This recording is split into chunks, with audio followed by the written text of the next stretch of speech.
Pola belanja kebutuhan yang biasa di pasar kini mulai berubah seiring persiapan kenormalan baru akibat pandemi COVID-19.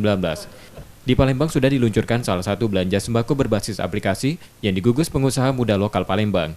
Aplikasi ini awalnya untuk membantu petani dan pedagang kecil di pasar, selain mempermudah warga yang kesulitan berbelanja ke pasar saat penyebaran COVID-19 dengan komoditas yang berkualitas.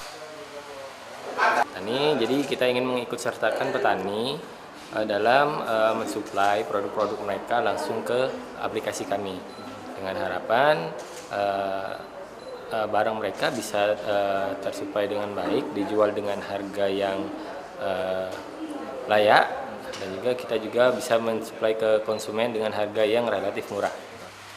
Pasar daring ini menjadi salah satu jalan keluar belanja karena warga tak perlu keluar rumah untuk belanja. Kurir yang digunakan pasar daring di Palembang ini merupakan karyawan yang bermukim di sekitar tempat tinggal warga. Jadi kita ada bertahap, kebetulan buat wilayah Batu Raja kita sudah buka, sama Kota Jambi.